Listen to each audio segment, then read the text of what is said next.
হাসরের দিনের মালিককে, যিনি মালিক তিনি বলছেন ইয়াউমা লা ইউখজিল্লাহুন নাবিয়্যা ওয়াল্লাযীনা আমানু মাহু, নবী এবং নবীর সাথে যারা ঈমান এনেছে কাউকে আল্লাহ ওই দিন লাঞ্ছিত করবেন না।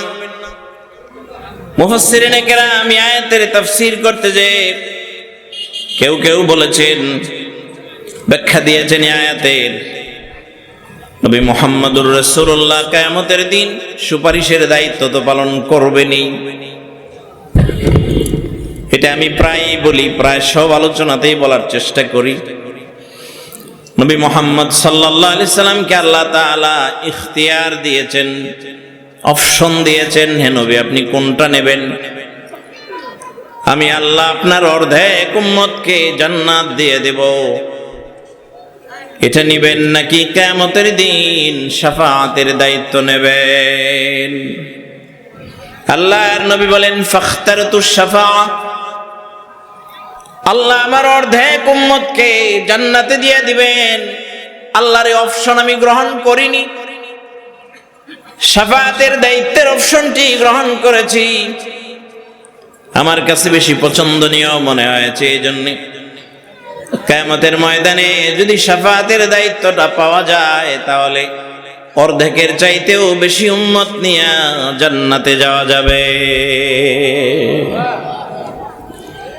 কিয়ামতের দিন যিনি শাফাআতের একমাত্র দায়িত্ব পালন করবেন, শাফিউল মুজনিবিন, আপনা আমার নবী বিশ্ব নবী মুহাম্মদুর রাসূলুল্লাহ সাল্লাল্লাহু আলাইহি ওয়াসাল্লাম। মুফাসসিরিনে কেরাম বলছেন আল্লাহর নবীর সাহাবীরা এতটা সম্মানিত, এতটা মর্যাদাবান, কোরআন কারিমে আল্লাহ রাব্বুল আলামিন তাদের ব্যাপারে বললেন রাদিয়াল্লাহু আনহুম ওয়া রাদু আনহু, আল্লাহ নিজে তাদের উপরে সন্তুষ্ট। সুবহানাল্লাহ বলবেন না? কাদের উপরে? কথা বলেন, কাদের উপরে? সাহাবীদের উপরে আল্লাহ নিজে সন্তুষ্ট। ওয়া রাদু আনহু, আর তারাও আল্লাহর উপরে সন্তুষ্ট। আচ্ছা এবার বলেন দেখি,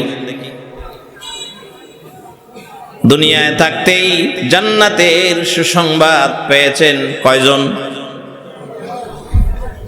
কয়জন? 10 জন না, এই 10 জনকে বলা হয় আশারে মুবাশশারা, প্রসিদ্ধ 10। আপনার সামনে যদি 5 জন আলেম দাঁড় করানো হয়, 5 জন আলেম দাঁড় করে যদি বলা হয় এই 5 জন এই নান্দাইলের প্রসিদ্ধ আলেম, তাহলে আপনি কি এটা বুঝবেন নাকি যে এই 5 জন ছাড়া আর আলেম নাই? নাকি বুঝবেন যে আলেম আরো আছে, সবার মধ্যে প্রসিদ্ধ হলো এই 5 জন? ঠিক কিনা? যখন বলা হয় প্রসিদ্ধ এই কয়জন, তাহলে বোঝা যায় যে আরো আছে। আশারে মুবাশশারা প্রসিদ্ধ 10, এই 10 জনের ভিতরে হারিস ইবনে নোমানের নাম নাই। আল্লাহর নবী মেরাজ রাতে জান্নাতের ভিতরে যার কণ্ঠে কোরআনের তেলাওয়াত শুনে এসেছে, এই 10 জন আশারে মুবাশশারার ভিতরে হাসান হুসাইনের নাম নাই। অথচ আল্লাহর নবী প্রায় প্রতি জুমায় দাঁড়ায় বলতেন আল হাসান ওয়াল হুসাইন সাইয়্যিদা শাবাবি আহলিল জান্নাহ, জান্নাতে যত যুবক যাবে সব যুবকের সরদার হবে হাসান এবং হুসাইন, তারাও জান্নাতের সুসংবাদ প্রাপ্ত। রাসূলুল্লাহর একজন সাহাবী দৌড়ে এলেন, আল্লাহর নবী মসজিদে বসা, এসে বলতেন ইয়া রাসূলুল্লাহ, পেশায় আমি রাখাল, ছাগল চড়াই, আমাকে আপনি এমন কিছু আমলের কথা বলে দেন যে আমি যায় যদি আমল করি আল্লাহ আমাকে জান্নাত দেবেন, এরপরে জান্নাতে যাওয়ার জন্য আর কারো কাছে যেন জিজ্ঞাসাটাও করা না লাগে। আল্লাহর নবী বললেন দিনে এবং রাতে 5 ওয়াক্ত নামাজ আদায় করবে। কয় ওয়াক্ত? ওই সাহাবী বলছে, ইয়া রাসূলুল্লাহ, 5 ওয়াক্তের বাইরে আরো ফরজ নামাজ আছে নাকি? আল্লাহর নবী বলছেন, লা ইল্লা আন তাতাওয়া, ফরজ নাই, চাইলে কিছু নফল নামাজ তুমি আদায় করতে পারো। আল্লাহর নবী বললেন, রমজান মাসে 1 মাস রোজা রাখবে। সাহাবী বলছে, ইয়া রাসূলুল্লাহ, রমজানের 1 মাস রোজার বাইরে আরো ফরজ রোজা আছে নাকি? আল্লাহর নবী বললেন, লা ইল্লা আন তাতাওয়া, ফরজ রোজা নাই, চাইলে কিছু নফল রোজা তুমি রাখতে পারো। আল্লাহর নবী কথাগুলো এভাবে বলছিলেন। রাসূলুল্লাহর কথা যখন শেষ হলো, লোকটি ওইটা দাঁড়াইলো, দাঁড়ায় বলছে, ওয়াল্লাহি, আল্লাহর কসম, লা আযীদু ওয়া লা আনকুসু মিনহু শাইআ, হে রাসূল, আপনি যা বললেন এর থেকে একটা কমাবো না, বাড়াবো না, হুবহু এটার উপরে আমল করব। সুবহানাল্লাহ বলবেন। লোকটা যখন চলে যায়, আল্লাহর নবী বলছেন, মান সারহু আইয়ানজুরা ইলা আহলিল জান্নাহ ফালয়ানজুর হাযার রাজুল, কেউ যদি দুনিয়ায় কোনো জান্নাতি মানুষ দেখে আনন্দ পেতে চাও, তাহলে ওই লোকটাকে তাকায় দেখো, সে আল্লাহর জান্নাতি। তাহলে ওই সাহাবীর নামও আশারে মুবাশশারাদের মধ্যে নাই। হযরতে খাদিজা রাদিয়াল্লাহু আনহা, খাদিজা রাদিয়াল্লাহু আনহা যাকে আল্লাহ নিজে সালাম পাঠিয়েছেন, আল্লাহ নিজে যাকে সালাম পাঠিয়েছেন জীবদ্দশায়, যিনি আল্লাহর সালাম পেয়েছেন, এমন কি আমল তিনি করেছেন, আল্লাহ নিজে তাকে সালাম পাঠিয়েছেন। সরাসরি হযরত জিবরাইল আলাইহিস সালাম তাকে আল্লাহর সালাম বলে দিয়েছেন। সুবহানাল্লাহ বলবেন না? উনিও জান্নাতের সুসংবাদ পেয়েছেন। সর্বোপরি সূরা তাহরীমের 4 নম্বর আয়াত, আল্লাহ রাব্বুল আলামিন বলছেন, ইয়াউমা লা ইউখজিল্লাহুন নাবিয়্যা ওয়াল্লাযীনা আমানু মাহু, নবী এবং নবীর সাথে যারা ঈমান এনেছে, যারা নবীর সাথে ঈমান এনেছে, ঈমানের উপরে ইস্তেকামত থেকেছে, ঈমানের উপরে মৃত্যুবরণ করেছে, ঈমান নিয়ে দুনিয়া থেকে বিদায় নিয়েছে, এমন কাউকেই কিয়ামতের দিন আল্লাহ লাঞ্ছিত করবেন না। সব সাহাবীদেরকে এই আয়াত দিয়ে জান্নাতের সুসংবাদ দেওয়া হয়েছে। তাহলে এখন বলেন, জান্নাতের সুসংবাদ প্রাপ্ত 10 জন নাকি সাহাবী সবাই? কোনটা? সবাই। এই আয়াত তার সাক্ষী। আল্লাহ তাআলা বলছেন, রাদিয়াল্লাহু আনহুম, আল্লাহ নিজে তাদের উপরে সন্তুষ্ট। সুবহানাল্লাহি ওয়া বিহামদিহি, তাদের সবার উপরে সন্তুষ্ট। হুম বহুবচনের শব্দ ব্যবহার করা হয়েছে। ওয়ারাদু আনহু, তারাও আল্লাহর উপরে সন্তুষ্ট। সুবহানাল্লাহি ওয়া বিহামদিহি। আর আমাদের অভিযোগের শেষ নাই, আল্লাহর কাছে অভিযোগের শেষ নাই। আমার এটা নাই, আমার সেটা নাই, আমার এটা দরকার। আল্লাহ খালি আমাকে দেখে, আর কাউকে আল্লাহ দেখে না। এরকম কথা আছে না নাই? আছে। দেখেন তাদের জীবন কেমন। এখান থেকে আমাদের জন্য বড় শিক্ষা, বিরাট বড় শিক্ষা। কোরআনের সরাসরি মুখাতাব তারা, তাদেরকে লক্ষ্য করে কোরআনটা নাজিল হয়েছে। হযরতে আবু সালামা একজন সাহাবী, উম্মু সালামা তার স্ত্রী, 2 সাহাবী, দুজনেই নবী মুহাম্মদ রাসূলুল্লাহর সাহাবী হওয়ার সৌভাগ্য অর্জন করেছেন।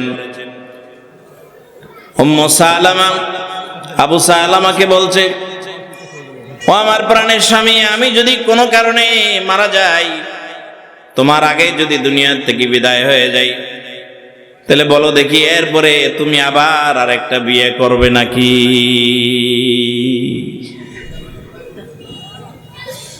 এবার আবু সালামা বলছেন, না, তুমি যদি আমার আগে দুনিয়া থেকে বিদায় হয়ে যাও, এটা আমি চাই না। আল্লাহ না করুন, আল্লাহ না করুন, আল্লাহ না করুন। এরপরও হায়াত এবং মওতের মালিক যেহেতু আল্লাহ, আল্লাহ যদি তোমাকে নিয়ে যান, তাহলে তোমায় কথা দিলাম, আমি আরেকটা বিয়ে আর করব না। এবার আবু সালামা তার ওয়াইফকে বলছেন, এবার বলো দেখি, আমি যদি মৃত্যুবরণ করি, তাহলে তো বললাম তোমাকে আমি আমার মনের কথা জানাইলাম, তুমি যদি মৃত্যুবরণ করো তাহলে আমি বিয়ে আর একটা করব না। এবার তুমি বলো দেখি, আমি যদি ইন্তেকাল করি, তুমি যদি থেকে যাও দুনিয়ায়, তাহলে তুমি কি করবে? এবার উম্মু সালামা বলছে, না, কোন অবস্থাতে আমি বিয়ে আর একটা বসবো না। শুনতেছেন আপনারা? রাসূলুল্লাহর সাহাবী আবু সালামা বললেন, না, এই কথা তুমি বলো না। আল্লাহ যদি তোমার জন্য এর চাইতে ভালো কল্যাণ রাখেন, তাহলে বিয়ের পরে বসবে না, এই কথা বলা তোমার জন্য উচিত নয়। তবে আমি আল্লাহর কাছে দোয়া করি, আল্লাহ যদি আমাকে আগে নিয়ে যান দুনিয়া থেকে, আমি যদি দুনিয়া থেকে বিদায় হয়ে যাই, আমার চাইতে ভালো কোনো স্বামী যদি তোমার জন্য ছুটে যায়, আল্লাহ তাআলা যেন তোমার মন ঘোরায় দেয়। ভালো কোনো জায়গা যদি পাও, আল্লাহ যেন তোমার জন্য বিয়ের ব্যবস্থা করে দেয়। নবী মুহাম্মদ সাল্লাল্লাহু আলাইহি সাল্লামের দুই সাহাবী পরস্পরের স্বামী স্ত্রী কথা বলছেন ঘরের মধ্যে। তাদের এই কথাটা আল্লাহ রাব্বুল আলামিন ঘরের ভিতরে আর রাখেন নাই, উম্মতের কল্যাণের জন্য আল্লাহ বের করে দিয়েছেন। বলেন সুবহানাল্লাহ। এই কথাটা হাদিস হয়ে গেল। নবী মুহাম্মদ সাল্লাল্লাহু আলাইহি সাল্লামকে আল্লাহ শুধু জানানেই নাই, আল্লাহর নবী ছিলেন তখন মক্কায়। মক্কায় যখন কঠিন পরিবেশ চলছে, থাকার আর সুযোগ নাই মক্কায়, রাসূল করিম সাল্লাল্লাহু আলাইহি সাল্লাম মদিনায় হিজরত করলেন। সাহাবায়ে কেরামের মধ্যে যারা বুদ্ধিমান ছিলেন, জ্ঞানবান যারা ছিলেন, তারা বুঝতে পেরেছিলেন যে আল্লাহর নবী আর মক্কায় থাকবেন না। কিন্তু আবু সালামা বুঝতে পারেন নাই যে রাসূল চলে যাবেন। নবী মুহাম্মদ সাল্লাল্লাহু আলাইহি সাল্লাম যেদিন রাতের বেলায় বেরিয়ে গেলেন, পরের দিন ঘুম থেকে উঠে আবু সালামা শুনলেন যে নবী মুহাম্মদ সাল্লাল্লাহু আলাইহি সাল্লাম মক্কায় নাই, আল্লাহর নবী মদিনায় হিজরত করেছেন। আবু সালামা, রাসূল মক্কায় নাই, মদিনায় হিজরত করেছেন, এই কথা শোনার পরেই মক্কার সমস্ত মায়া মহব্বত, ব্যবসা বাণিজ্য, সন্তান সন্ততি, স্ত্রী পুত্র পরিবার পরিজনের চাইতে আল্লাহর নবীকে বেশি ভালোবাসতেন বলে তিনিও সিদ্ধান্ত নিলেন যে আমি আর মক্কায় থাকবো না। যে জায়গায় রাসূল নাই সেখানে আমার থাকার কোনো সার্থকতাও নাই। আবু সালামা বেরিয়ে পড়লেন, স্ত্রীকে বললেন, চাইলে তুমি আমার সাথে যেতে পারো। যেহেতু স্ত্রীও মুসলমান, উম্মু সালামা উনিও রওনা দিলেন। উম্মু সালামার পরিবার তাকে ফিরায় রাখলো, বাধা দিল, না, তুই আবু সালামার সাথে মদিনায় যেতে পারবি না, তুই মক্কায় থেকে যা।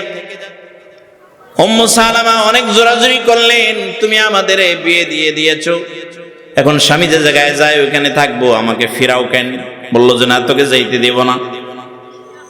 যেতে দিল না, সন্তানদেরকেও যেতে দিল না, জোর করে রেখে দিল। আবু সালামা দেখলো স্ত্রীকে নিয়ে যাওয়া সম্ভব নয়, কোনো মতে নিজের জীবনটা নিয়ে আবু সালামা মদিনার দিকে রওনা হয়ে গেল। ইতিমধ্যে আল্লাহর নবী বিশ্ব নবী মুহাম্মদ সাল্লাল্লাহু আলাইহি সাল্লাম মদিনায় যায় পৌঁছে গেছে। কোনো যানবাহন নাই, অর্থকড়ি নাই, সব সম্পদ মক্কায় রেখে গেছেন। কাফেররা কিছুই নিতে দেয় নাই। এবার আবু সালামা মদিনায় যাওয়ার পরে নবী মুহাম্মদ সাল্লাল্লাহু আলাইহি সাল্লামের সামনে যখন দাঁড়ালেন, মসজিদে নববীতে দাঁড়ানোর পর তিনি বলতে লাগলেন, ইয়া রাসূলুল্লাহ, ঘুম থেকে উঠে শুনলাম যে আপনি নাই, এজন্য আমি আর মক্কায় থাকতে পারি নাই, মদিনায় চলে এসেছি। রাসূল সাল্লাল্লাহু আলাইহি সাল্লাম এই ধরনের অনেককেই বলেছেন যে আমার সাথে তোমার এই ভালোবাসার কারণে, এই ভালোবাসা তোমাকে একেবারে আল্লাহর জান্নাত পর্যন্ত পৌঁছায় দেবে।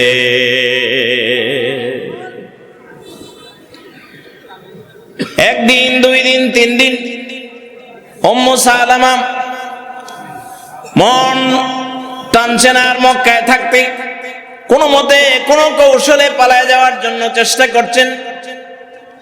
এবার সন্তানদেরকে তিনি নিলেন, সাথে নিয়ে মদিনার উদ্দেশ্যে রওনা দেবেন। চিন্তা করলেন দিনের বেলায় যদি বের হওয়া যায় তাহলে তার ভাইয়েরা পরিবারের লোকজন তাকে বাধা দিবে, মদিনায় যেতে দেবে না। উম্মু সালামা চিন্তা করলেন যে রাতের বেলায় বের হয়ে যাব। এবার উনি ওনার সন্তানদেরকে সাথে নিয়ে রাতের বেলায় বের হয়ে গেলেন। মহিলা মানুষ, ওনার সাথেও কোনো অর্থ সম্পদ নাই, বহু দূরের রাস্তা, মরুভূমির পথ পাড়ি দিয়া উনিও যায় মদিনায় যায় পৌঁছলেন। মসজিদে নববীর সামনে দাঁড়ানো, ফজরের নামাজের সময় হয়ে গেছে। উম্মু সালামার চিন্তা ছিল নিশ্চয়ই আবু সালামা ফজরের নামাজে আল্লাহর নবীর পিছনে নামাজ আদায় করার জন্য এখানে এসেছে, নামাজের পরে তার সাথে দেখা হবে। উম্মু সালামা সন্তানদেরকে নিয়ে মসজিদের বাইরে দাঁড়িয়ে আছে। আল্লাহর নবী মুহাম্মদ সাল্লাল্লাহু আলাইহি সাল্লাম নামাজ শেষ করলেন। সালাম ফিরানোর পরে একজন সাহাবী দাঁড়ায় ঘোষণা দিলেন, ইয়া রাসূলুল্লাহ,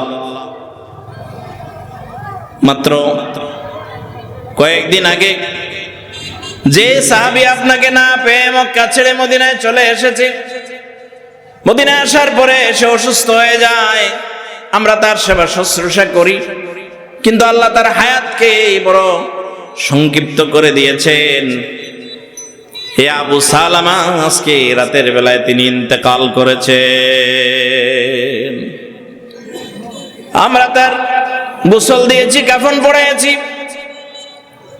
নবী মুহাম্মদ সাল্লাল্লাহু আলাইহি সাল্লামের কাছে আবু সালামার নাম বলতেই মনে পড়ে গেল এত সেই সাহাবী যে আমার ভালোবাসার টানে মক্কা ছেড়ে মদিনায় চলে এসেছে, অসুস্থ হওয়ার পরে সে ইন্তেকাল করেছে। আল্লাহর নবী খুব ব্যথিত হলেন। নবী মুহাম্মদ সাল্লাল্লাহু আলাইহি সাল্লাম তার জন্য দোয়া করলেন। আল্লাহর রাসূল তার জানাজার নামাজ পড়ালেন। জানাজার নামাজ শেষ হওয়ার সাথে সাথে আরেকজন সাহাবী যায় খবর দিলেন, ইয়া রাসূলুল্লাহ, যে আবু সালামা ইন্তেকাল করেছে, তার স্ত্রী তার সন্তানদেরকে নিয়ে মসজিদে নববীর সামনে এসে দাঁড়িয়ে আছে। আল্লাহর নবী মুহাম্মদ সাল্লাল্লাহু আলাইহি সাল্লাম বললেন, ও উম্মু সালামা, চিন্তা করো না, আমি নবী মুহাম্মদ সাল্লাল্লাহু আলাইহি সাল্লাম তোমার জন্য ভালো কোনো আশ্রয়ের ব্যবস্থা করে দেব, কারো না কারো সাথে তোমার বিয়ে দিয়ে দেব, তোমার দুঃখ যেন গুছায় যায় এজন্য আমি চেষ্টা করব। আল্লাহ তার রাসূলকে জানায় দিলেন, ইয়া রাসূলুল্লাহ, যারা আপনাকে আপনার জীবনের চাইতে ভালোবাসে, আপনি সিদ্ধান্ত নিয়েছেন, চিন্তা করছেন উম্মু সালামাকে কারো না কারো সাথে বিয়ে দিয়ে দিবেন, কিন্তু আল্লাহর সিদ্ধান্ত হলো, আল্লাহর নির্দেশনা হলো উম্মু সালামাকে আপনি নিজেই বিয়ে করবেন। নবী মুহাম্মদ রাসূলুল্লাহ সাল্লাল্লাহু আলাইহি সাল্লাম আল্লাহর নির্দেশনা অনুযায়ী উম্মু সালামাকে বিয়ে করলেন। আচ্ছা, এবার বলেন তো দেখি, উম্মু সালামা আবু সালামার চাইতে ভালো স্বামী পেয়েছে কি পায় নাই? তাহলে দোয়া কারটা কবুল হয়েছিল, স্বামীরটা না স্ত্রীরটা? কোনটা? স্বামীরটা ওই দিন কবুল হয়ে গেছিল। দুইজনে আল্লাহর নবীকে ভালোবাসতেন, নিজের জান এবং প্রাণ দিয়ে জীবনের সব কিছুর চাইতে অগ্রাধিকার দিতেন। ওয়ায়ুসিরুনা আলা আনফুসিহিম ওয়ালাউ কানা বিহিম খাসাসা, নিজেদের জীবনে প্রয়োজন থাকার পরও সবার আগে তারা দ্বীনকে প্রাধান্য দিতেন, দ্বীনকে তারা অগ্রাধিকার দিতেন। আমরা দ্বীনকে, ইসলামকে, আল্লাহর রাসূলকে আমাদের নিজেদের জীবনের চাইতে অগ্রাধিকার দিব। রাজি আছেন ইনশাআল্লাহ? আল্লাহর নবী বিশ্ব নবী মুহাম্মদ সাল্লাল্লাহু আলাইহি সাল্লাম বলছেন, আরহামু উম্মতি বিউম্মতি আবু বকর, আমার উম্মতের ভিতরে সবচাইতে বড় দয়ালু হলো আবু বকর। আবু বকরের মনটাকে আল্লাহ তাআলা দয়া দিয়া, রহম দিয়া আল্লাহ তাআলা ভরপুর করে দিয়েছেন। হযরতে আবু বকর সিদ্দিক রাদিয়াল্লাহু আনহু যখন খলিফা হলেন, খলিফা হওয়ার পরে হযরতে আবু বকর রাদিয়াল্লাহু আনহুর আগের ব্যবসা ছিল, তিনি কাপড়ের ব্যবসা করতেন। খলিফা হওয়ার পরে কাপড়ের গাঠুরি মাথায় নিয়ে বাজারে যান, হযরত ওমর রাদিয়াল্লাহু আনহু বাধা দিলেন, না, আপনি এখন আর বাজারে যেতে পারবেন না, আপনার পার্সোনাল কাজের এখন আর সুযোগ নাই, কারণ আপনি খলিফাতুল মুসলিমিন। এখন যে আপনি ব্যবসা করবেন এই সময় নাই, সময় দিতে হবে মানুষকে, মানুষের সমস্যার সমাধানের জন্য। আল্লাহর নবী দ্বীনকে যে জায়গায় রেখে গেছেন সেই জায়গায় আপনাকে এই দায়িত্ব পালন করতে হবে। হযরতে আবু বকর রাদিয়াল্লাহু আনহু বললেন, তাহলে আমার সংসার চলবে কি দিয়ে ব্যবসা না করলে?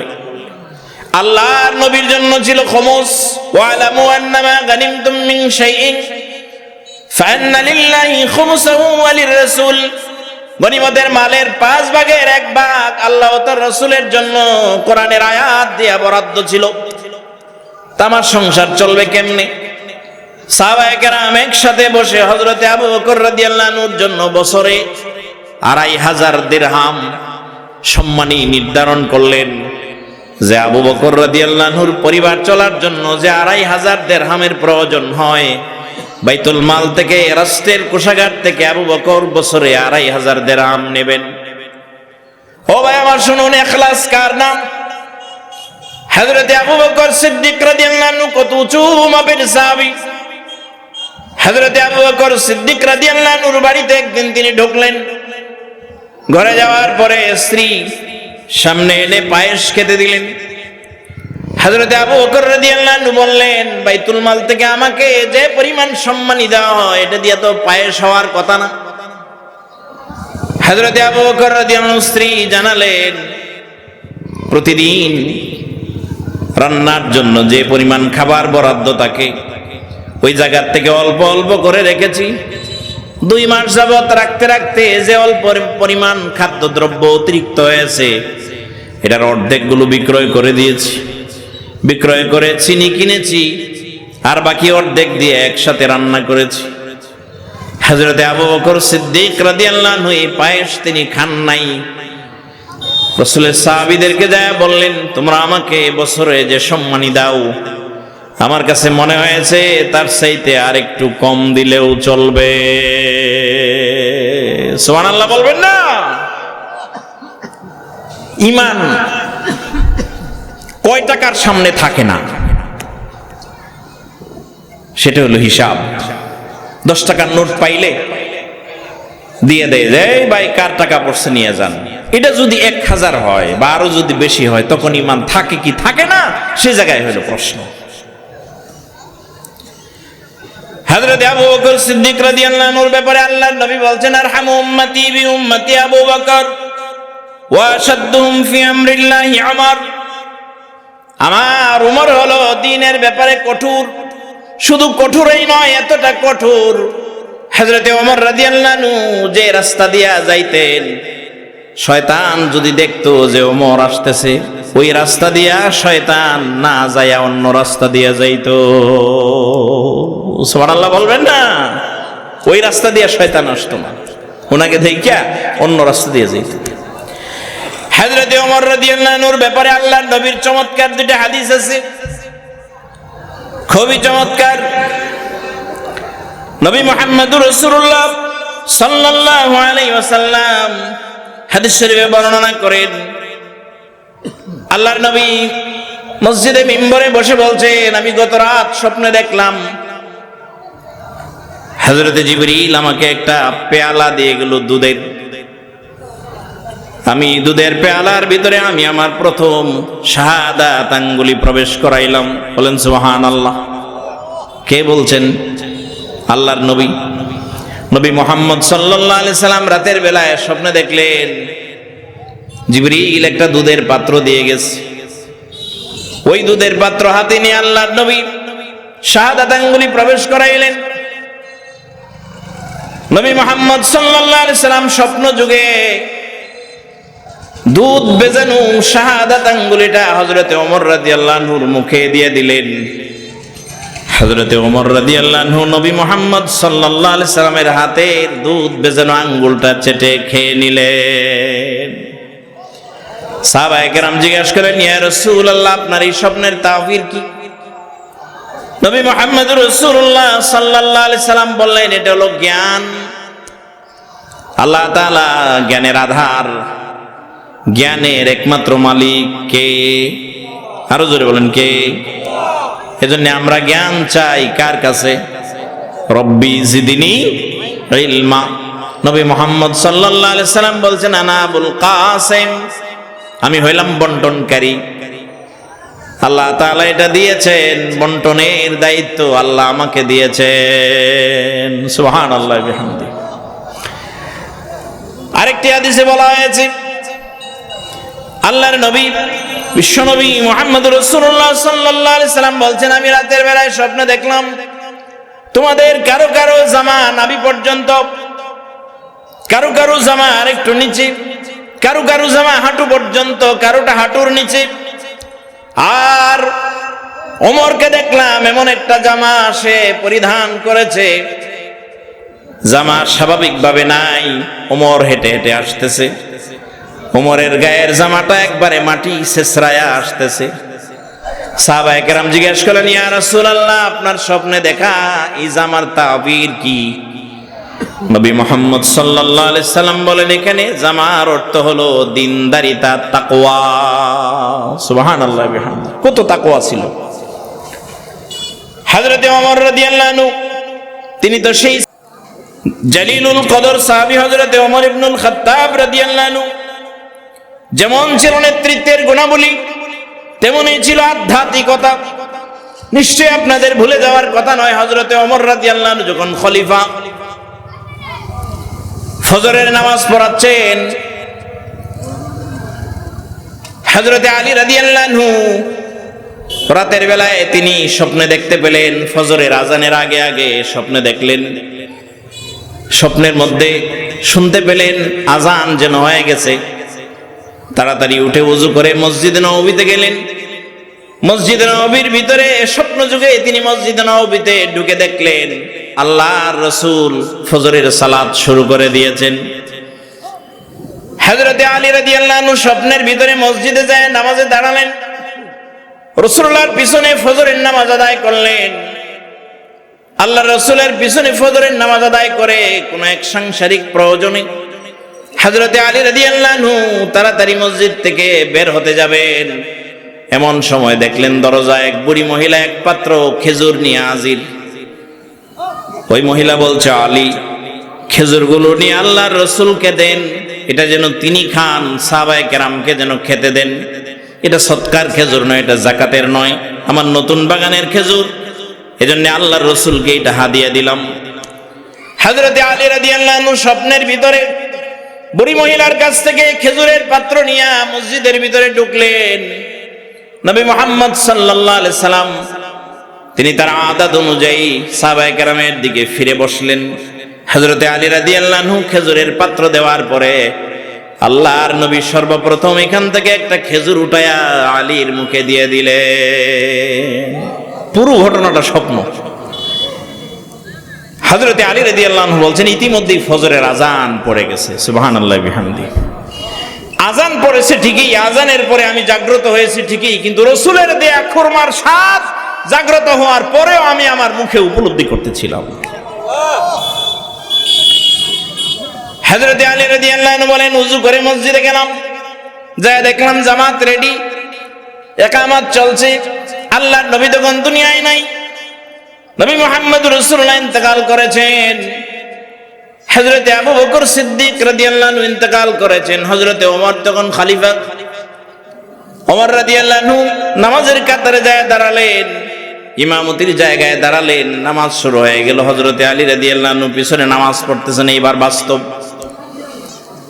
কোন এক সাংসারিক কারণে, ব্যক্তিগত প্রয়োজনে হযরতে আলী রাদিয়াল্লাহু আনহু জামাতের সালাম ফেরানোর পরে দ্রুত মসজিদ থেকে বের হচ্ছেন। বের হয়ে যায় দেখেন দরজায় এক মহিলা এক পাত্র খেজুর নিয়ে হাজির। রাতের বেলায় যা স্বপ্নে দেখছিলেন এবার দেখছেন তিনি বাস্তব। মহিলা বলছে, এটা আমার নতুন বাগানের খুরমা, এটা নিয়ে আমিরুল মুমিনিন হযরত ওমর রাদিয়াল্লাহু আনহুকে নিয়ে দেন, তিনি যেন খান। রাসূলের সাহাবীদের ভিতরে এটা যেন তিনি ভাগ করে দেন। হযরতে আলী রাদিয়াল্লাহু আনহু তিনি এই পাত্র নিয়ে ওমর রাদিয়াল্লাহু আনহুর কাছে গেলেন।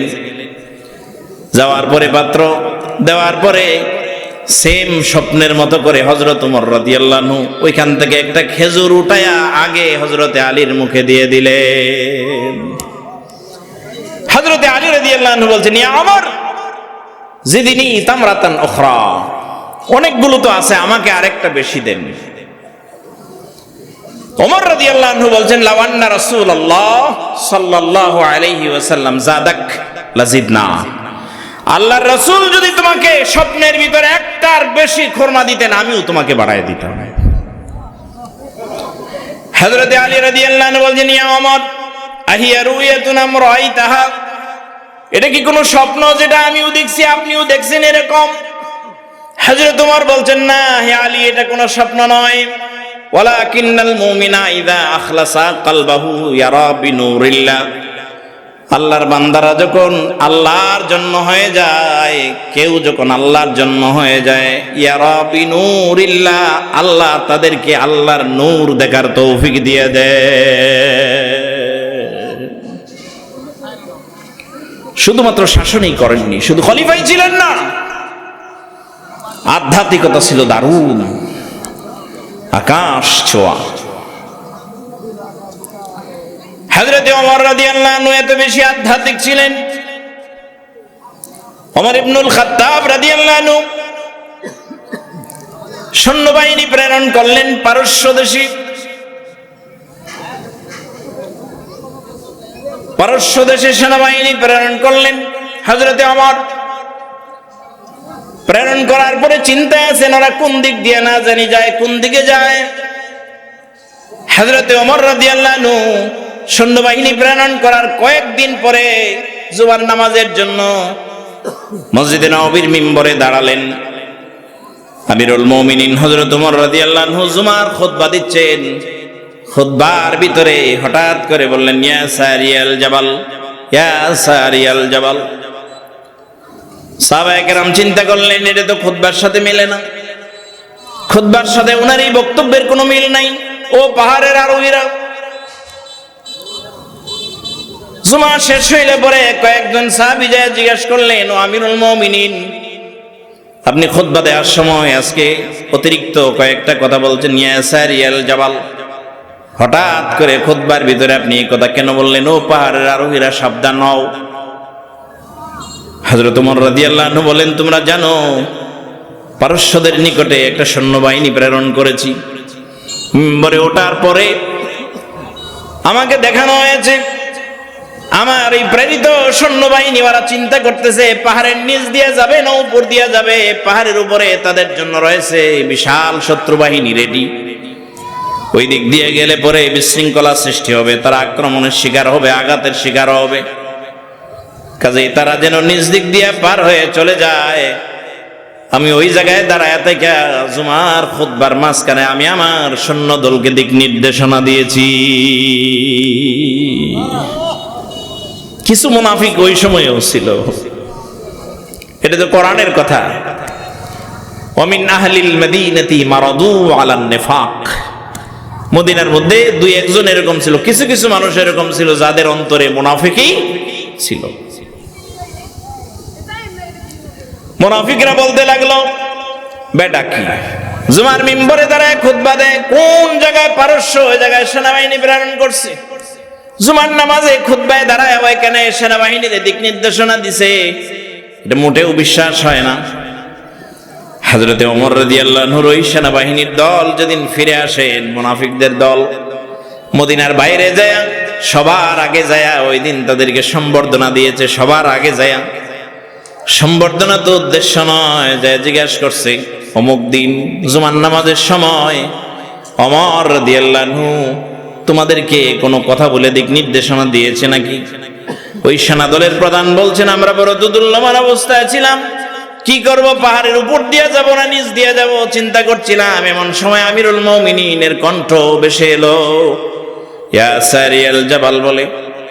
আমরা তার দিক নির্দেশনা পেয়ে শত্রু দলের হাত থেকে আমরা বেঁচে গেলাম। সুবহানাল্লাহ বলবেন না?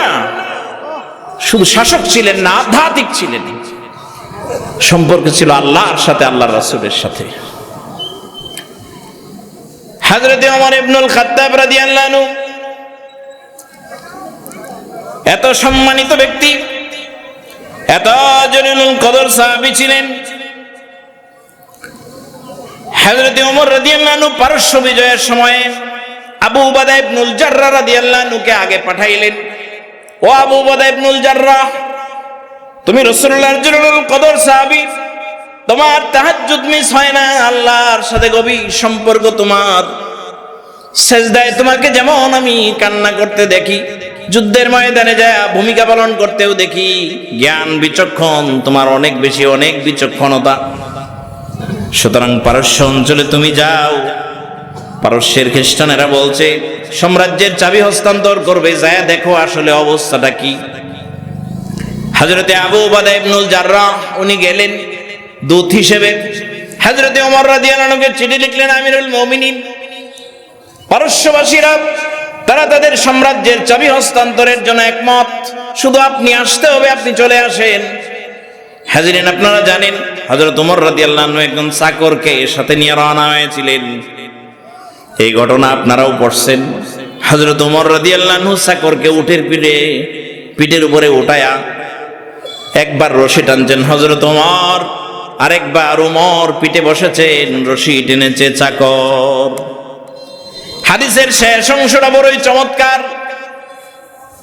পারস্যদের একেবারে রাজদরবারে প্রবেশের আগে, রাজধানীতে প্রবেশের আগে পালাক্রমে রশি টানার ভাগ্য পড়ে গেল হযরত ওমরের। ওমর ইবনুল খাত্তাব রাদিয়াল্লাহু আনহু রশিতে ধরে আছেন, চাকর উটের পিঠে বসা। হযরত ওমর রাদিয়াল্লাহু আনহু রশি টেনে টেনে নিচ্ছেন। আবু উবাদা ইবনুল জাররাহ ওই জায়গা আগের থেকেই রেডি হয়ে আছেন, লাল গালিচা সম্বর্ধনা দিবে ওমরকে। হযরতে আবু উবাদা ইবনুল জাররাহ দেখলেন তাকায়া, হযরত ওমর রাদিয়াল্লাহু আনহু তো সর্বনাশ করে ফেলছে, ইসলামের মান সম্মান নষ্ট করে দিল। চাকরকে উটের পিঠের উপরে বসায় উনি রশি টানতেছেন। মদিনার সেই ছেঁড়া জামাটা গায়ে দিয়ে আসছেন। আবু উবাদা ইবনুল জাররাহ তাড়াতাড়ি মানুষের ভিড় ঠেলে এসে ওমর রাদিয়াল্লাহু আনহু হাত ধরে বললেন, আমিরুল মুমিনিন, সর্বনাশ করে ফেলছেন, আপনি তো মান সম্মান নষ্ট করে দিলেন। ওরা তো সম্বর্ধনা দিতেছে চাকরকে, মনে করছে উনি মনে হয় ওমর। হযরতে ওমর রাদিয়াল্লাহু আনহু দেখলেন আবু উবাদা ইবনুল জাররাহ রাসূলুল্লাহর জলিলুল কদর সাহাবী ঠিকই, মাসাদিকাল পর্যন্ত খ্রিস্টানদের সাথে থাকার কারণে তারও মনের পরিবর্তন হয়ে গেছে। হযরতে ওমর রাদিয়াল্লাহু আনহু, ওমর ইবনুল খাত্তাব রাদিয়াল্লাহু আনহু আবু উবাদা ইবনুল জাররাহর হাতটা জোরে ধরলেন, ধরে জোরে একটা ঝাঁকি দিলেন। এরপরে বললেন, ও আবু উবাদা ইবনুল জাররাহ, মনে রেখো, কুল্লামা নাহনু কওমুন আযযানাল্লাহু লিল ইসলাম, কুল্লামা তালাবনাল ইজ্জাতা খারিজিল ইসলাম আযাল্লানাল্লাহ। আমরা হচ্ছি এমন সম্প্রদায় যারা উট চড়াইতাম, ছাগল চড়াইতাম, আল্লাহ আমাদেরকে সম্মান দিয়েছেন, মর্যাদা দিয়েছেন। ইসলামের বাইরে যায় কোনো সম্মান আছে, মর্যাদা আছে, আধিপত্য আছে, এটাতে কল্যাণ আছে, এটা যদি আমরা মনে করি আযাল্লানাল্লাহ, তাহলে আমাদেরকে লাঞ্ছিত অপমানিত করবেন কে? আল্লাহ। হযরতে ওমর রাদিয়াল্লাহু আনহু আবু উবাদা ইবনুল জাররাহর হাত ধরে ঝাঁকি দেওয়ার পরে আবু উবাদা ইবনুল জাররাহর মন মানসিকতাও পরিবর্তন হয়ে গেল। সুবহানাল্লাহ বলবেন না? এটার নাম হচ্ছে আধ্যাত্মিকতা। হযরতে ওমর রাদিয়াল্লাহু আনহু ঢুকলেন। ওমর ইবনুল খাত্তাব রাদিয়াল্লাহু আনহু ছিলেন এমন ব্যক্তি, কাউকেই ছাড়তেন না। প্রাদেশিক গভর্নরদের ব্যাপারে খোঁজ খবর নিতেন। খোঁজ পেলেন মিশরের গভর্নর, মিশরের শাসনকর্তা আমর ইবনুল আস প্রতিদিন রুটি খায় গোশত দিয়ে। এই খবর পাওয়ার পরে আমর ইবনুল আসকে চিঠি লিখলেন, তুমি যে অবস্থায় থাকো আমার সাথে এসে সাক্ষাৎ করো। আপনারা কি আমার কথা বুঝতেছেন? কষ্ট হচ্ছে না তো আপনাদের? হযরতে আমর ইবনুল আস দৌড়ে এলেন। আমিরুল মুমিনিন হযরতে ওমর রাদিয়াল্লাহু আনহুর সামনে বসা। রাতের বেলায় খাবারের সময় হয়ে গেছে। হযরতে ওমর রাদিয়াল্লাহু আনহু ছেলেকে বললেন, রাতের খাবার নিয়ে আসো। ওমর রাদিয়াল্লাহু আনহুর ছেলে শুকনা রুটি নিয়ে এলো আর জৈতুনের একটু তেল নিয়ে আসছে। হযরতে ওমর রাদিয়াল্লাহু আনহু খাওয়া শুরু করে দিলেন। এক রুটি খাওয়া শেষ। আমর ইবনুল আস রাদিয়াল্লাহু আনহু মিশরের গভর্নর, উনি এখনো খাওয়া শুরুই করেন নাই। উনি মনে করছেন আজকে যেহেতু খলিফার দরবারে আসছে নিশ্চয়ই ভালো কোনো খাবার খাওয়া হবে। শুকনা রুটি হযরত ওমর একটা জৈতুনের তেল দিয়ে অলরেডি একটা খেয়ে ফেলছেন। খাওয়ার পরে দেখলেন এখনো সে খাবার শুরুই করে নেই। হযরত ওমর রাদিয়াল্লাহু আনহু বলছেন, ও আমর ইবনুল আস, আমার তো এক রুটি শেষ, শুরু করো না কেন? আমর ইবনুল আস বলছেন, আমিরুল মুমিনিন, গোশত কই? খলিফার দরবারে এলাম, রাতের খাবার গোশত কোথায়? আমি তো ভাবছি যে আপনি গোশত নিয়ে আসবেন। হযরত ওমর রাদিয়াল্লাহু আনহু বলছেন, হ্যাঁ, এটাই তো জানতে চাইছিলাম তোমার কাছ থেকে, এই সুযোগের অপেক্ষায় ছিলাম। যেহেতু বলছো তাইলে এখন ঠেলা সামলাও। আমি শুনেছি তুমি নাকি প্রতিদিন রুটি আর গোশত দিয়ে খাও। হযরত ওমর রাদিয়াল্লাহু আনহুকে এবার আমর ইবনুল আস, তিনি বুঝতে পারছেন যে আজকে ঘটনাটা কি ঘটবে। উনি বলছেন যে হ্যাঁ আমিরুল মুমিনিন, প্রতিদিন আমি গোশত এবং রুটি খাই। হযরত ওমর রাদিয়াল্লাহু আনহু বললেন, তোমার যত প্রজা আছে মিশরের বাসিন্দা সবাই গোশত রুটি খাইতে পারে কিনা? আমর ইবনুল আস বলছে, না, সবাই গোশত রুটি খাইতে পারে না। হযরত ওমর রাদিয়াল্লাহু আনহু বললেন, সবাই যদি গোশত রুটি খেতে না পারে, তুমি তাদের শাসনকর্তা হইয়া প্রতিদিন গোশত রুটি খাওয়া রাসূলুল্লাহর সুন্নতের খেলাফ। সুবহানাল্লাহ বলবেন না? ও আমর ইবনুল আস, এরপরে যদি শুনি যে প্রতিদিন গোশত রুটি দিয়ে খাবার খাইছো, হযরতে ওমরের দুররাত থেকে কেউ তোমাকে রেহাই দিতে পারবে না। আমিরুল মুমিনিন হযরতে ওমর রাদিয়াল্লাহু আনহু ছিলেন এতটা বেশি আধ্যাত্মিক, আল্লাহর সাথে আল্লাহর রাসূলের সাথে সম্পর্ক এতটা গভীর ছিল, এতটা গভীর ছিল। আবু উবাদা ইবনুল জাররাহ রাদিয়াল্লাহু আনহুর ব্যাপারে মুনাফিকরা অভিযোগ দিয়ে গেল, উনি খুব বিলাসী জীবন যাপন করেন, মিথ্যে কথা। হযরতে আবু উবাদা ইবনুল জাররাহকে দেখার জন্য, তার অবস্থা দেখার জন্য হযরতে ওমর রাদিয়াল্লাহু আনহু একদিন গেলেন। যায় আবু উবাদা ইবনুল জাররাহর রুমের সামনে যায়া, হুজরার সামনে যায়া সালাম দিলেন। সালামের উত্তর দেওয়া হলো, ঢুকে বললেন। হযরতে ওমর রাদিয়াল্লাহু আনহু আনফরচুনেটলি গেলেন, বলে যান নাই, না বলে যায় দেখতে গেলেন তার ঘরের মধ্যে কি আছে, আসবাবপত্র কি, অবস্থা কি। হযরতে ওমর রাদিয়াল্লাহু আনহু ঘরের ভিতরে ঢুকে দেখলেন বিছানাটা খেজুরের পাতার, এটার উপরে চাদরও নাই। হযরতে ওমর রাদিয়াল্লাহু আনহু দেখলেন একটা মাত্র প্লেট। হযরতে ওমর জিজ্ঞেস করলেন, ও আবু উবাদা ইবনুল জাররাহ, তোমরা দুইজন এখানে থাকো, তুমি আর তোমার স্ত্রী, প্লেট একটা কেন? হযরতে আবু উবাদা ইবনুল জাররাহ বলেন, ইয়া আমারুল মুমিনিন, আমিরুল মুমিনিন, আল্লাহর রাসূলের হাতে শপথ নিয়েছিলাম দুনিয়াতে কোনো সম্পদ গড়ে তুলব না, কিন্তু আমার মাঝে মাঝে দুঃখ হয়, তিনটা সম্পদ আমার হইয়াই গেল।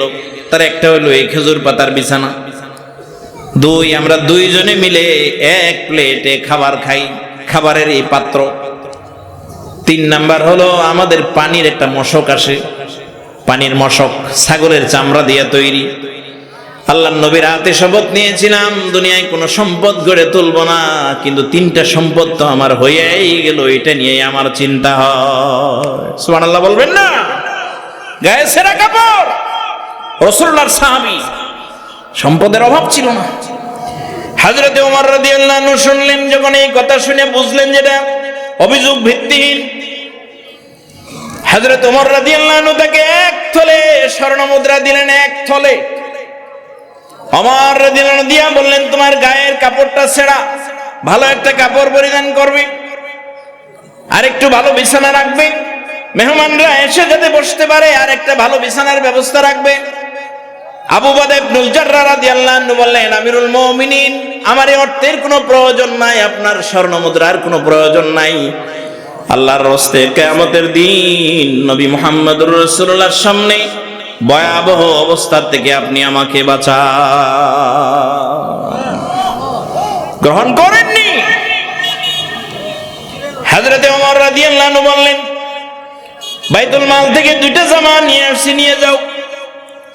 আবু উবাদা ইবনুল জাররাহ সুন্দর দুইটা জামা দেখে দেখে অনেকক্ষণ পর্যন্ত উল্টা পাল্টা করলেন, নাড়াচাড়া করলেন। আবু উবাদা ইবনুল জাররাহ চোখ থেকে পানি পড়ছে। হযরত ওমর জিজ্ঞেস করলেন, আবু উবাদা ইবনুল জাররাহ, তুমি কাঁদছো কেন? আবু উবাদা ইবনুল জাররাহ রাদিয়াল্লাহু আনহু বলছেন, আমিরুল মুমিনিন, আমার অনেক সাথী ছিলেন আল্লাহর রাসূলের সাথে, রাসূলের অনেক সাহাবী ছিলেন, পেট ভরে 3 বেলা খাবার খেতে পারেন নাই, না খেয়ে অসুস্থ অবস্থায় ইসলামের দুর্দিনে ইন্তেকাল করেছেন, ভালো কোনো জামা গায়ে দিতে পারেন নাই। আমার ওই সাথীরা আল্লাহর নবীর সাহাবীরা অলরেডি তারা এই অবস্থায় আল্লাহর জান্নাতে চলে গেছে, আর আমরা তো দুনিয়ার চাকচিক্যর মধ্যে পড়ে গেলাম। এগুলো আমাদেরকে বিভ্রান্ত করে দেয় কিনা? এই জামা দেখলাম, নাড়াচাড়া করলাম, রাসূলুল্লাহর ওই সাহাবীদের কথা মনে করলাম। হযরত ওমর রাদিয়াল্লাহু আনহু তাকে বললেন যে জামা দুটি নিয়ে যাও। উনি নেন নাই, বলেন যে অন্তত একটা নাও। আবু উবাদা ইবনুল জাররাহ বললেন যে একটা নেওয়া যায়, যেহেতু আমার স্ত্রীর যে জামাটা আছে এটা দিয়ে তার সতর এখন আর ঢাকে না, একটু বেশি ছিঁড়ে গেছে। সুবহানাল্লাহ বলবেন না? নবী মুহাম্মদ সাল্লাল্লাহু আলাইহি সাল্লামের সাহাবী সম্পদ বিমুখ ছিলেন। ইসলাম আর সম্পদের পাহাড়, এই দুইটা কোনোদিন এক জায়গায় হয় না। হ্যাঁ, হযরত ওসমান রাদিয়াল্লাহু আনহু অনেক ধনী ছিলেন, যা ছিল সম্পদ তার থেকে আর বাড়েনি, শুধু কমছে আর কমছে। ইসলামের জন্য শুধু দিছেন আর দিছেন, অকাতরে 2 হাতে মিলাই দিছেন। তবুকের যুদ্ধের সময় আল্লাহর নবী সাহাবায়ে কেরামের কাছে সহযোগিতা চাইলেন। হযরত ওসমান রাদিয়াল্লাহু আনহু যা দিলেন স্বর্ণের স্তূপ হয়ে গেল আল্লাহর নবীর সামনে।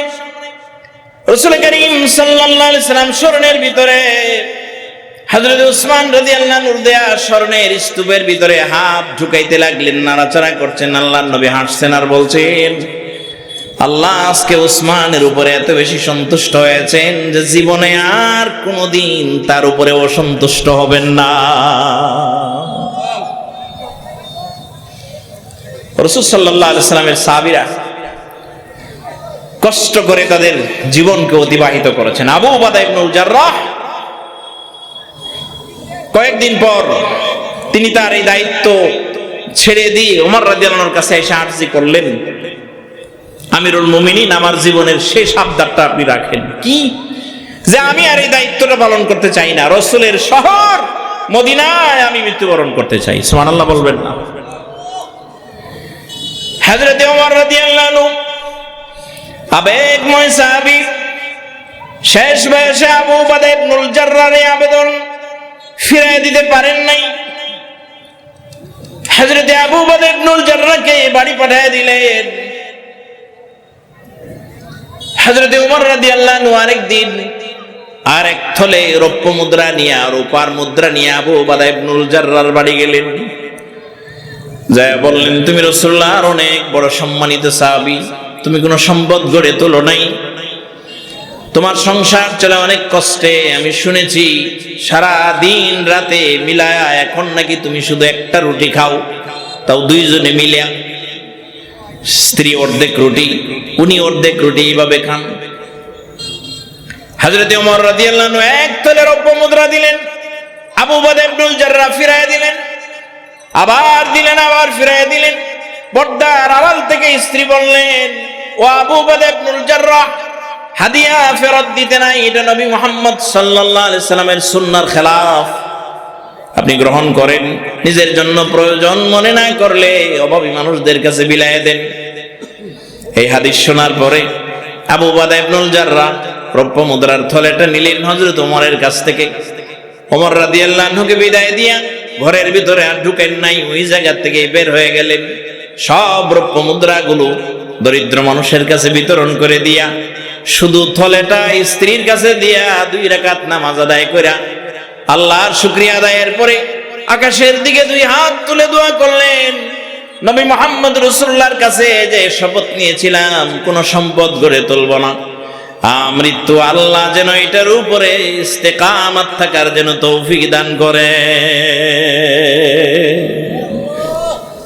ওয়ায়ুসিরুনা আলা আনফুসিহিম ওয়ালাউ কানা বিহিম খাসাসা, নিজেদের জীবনে প্রয়োজন থাকার পরও তারা অপর ভাইকে অগ্রাধিকার দিয়েছেন, আল্লাহর নবীকে প্রাধান্য দিয়েছেন, নিজেদের জীবনের সম্পদকে তারা গ্রহণ করেননি, গ্রহণ করেছেন শুধু দিন, শুধু আল্লাহর রসুলকে গ্রহণ করেছেন।